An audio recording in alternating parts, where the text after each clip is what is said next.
In an era of advanced technology and engineering, one would think that a life necessity as basic as clean water would not be an issue for such a vast portion of the population. Developing rapidly, the world water consumption has reached an alarming amount. Moreover, the world population is growing at surprising rates, which leads to the increasing of water demand. However, the world water resource is so limited that cannot afford this large demand. Cambodia here's a lot of talking on the topic of desalinization. We spoke on that earlier too, but we realize that it is a costly thing, especially for low-income countries such as ourselves. We would like to propose an alternative to desalinization because currently it is extremely expensive. We'd like to propose creating groundwater wells in underdeveloped countries because while they are expensive, at first they are far more sustainable than desalinization. So this is an immense amount of people who are deprived of a basic necessity. And Ethiopia believes that desalinization is not an efficient way to solve this water crisis because it is extremely expensive and will take too much time. Instead, Ethiopia believes that we should establish a plan to distribute water equally depending on a country's GDP. The Federation believes that privatization is a valuable source to improve innovation and expansion of the water market globally. Furthermore, the Russian Federation believes that regional assistance to developing nations can be very valuable. New Zealand has heard many good ideas posed by the community. However, we would like to suggest that more developed nations and private corporations help countries that have high water resources, however, do not have the infrastructure to effectively obtain them and effectively distribute them, to go into these countries and help them obtain this water and distribute it to their country and also.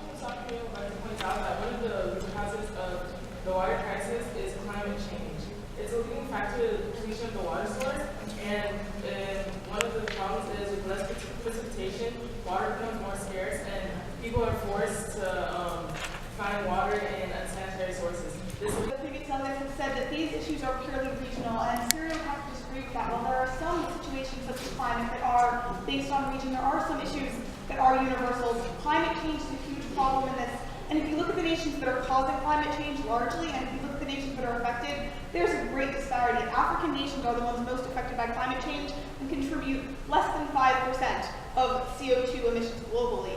That cause the water crisis. And another factor is the increasing disparity between the wealthy and the poor. Thank you. Poverty is also part of a reason due to the fact that poverty leads to more children for economic security. And then that obviously in turn leads to more water use by everyone. Of the water crisis. However, Israel feels that the most important is pollution. For example, leather canneries in Bangladesh are polluting chemicals into the Muruganga rivers. Israel promotes the idea of legislation to reduce the amount of pollution created by industry. Thank you.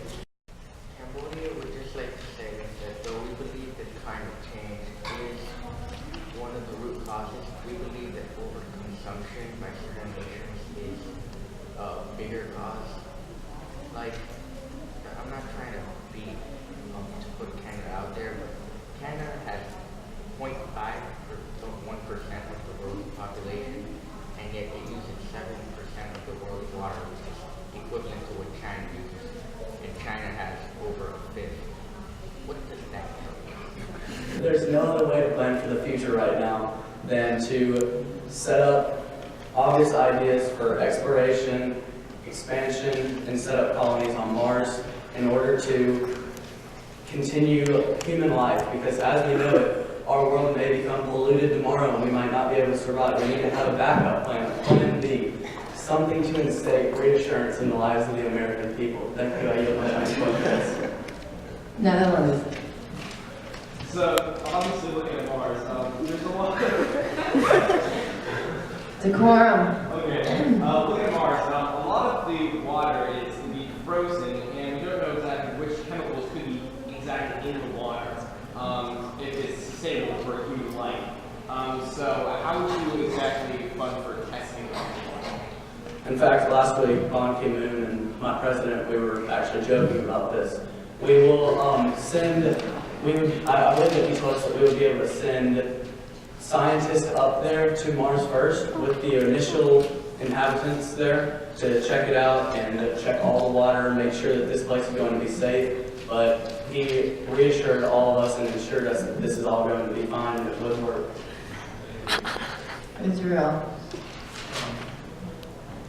Do you propose that all nations send people to Mars?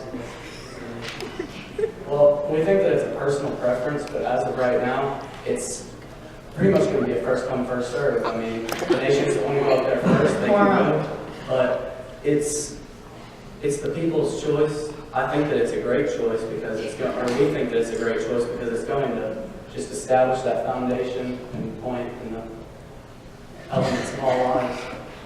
Okay, one more question. Afghanistan. Where do you get the money and the funding to establish technology at Mars? Well, we decided that we would possibly, in this time, maybe tarnish and destroy other organizations in order to make the money for this and be open to donations, as we decided that this is going to be universal focus. So we're going to be working together as a globe, as the globe, and we will be uniting with all and joining arms, and we will be taking this to the next level and using funds from pretty much anywhere we can get them, as we believe that once we get up there we can make this a pretty much cheap fund because we can use natural resources from Mars for our own benefit. Thank you, delegate. Okay, what countries do you guys represent? I'm from Kenya. I'm from Australia. Okay, talk a little louder. Do prominent countries have a responsibility to help nations struggling with clean and accessible water? As a prominent country, I can say that we do have a responsibility to promote technologies and help funding, but we should also help developing countries get on their own feet and become independent from our aid.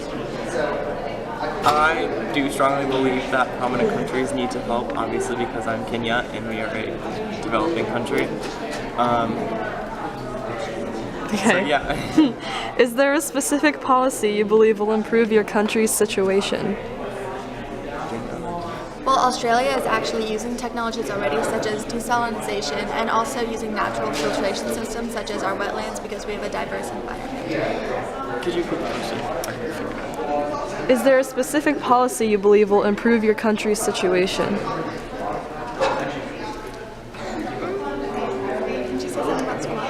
Yeah, I think that some sort of policy about people, like squatters, not being allowed to use water that's designated for use by the whole country.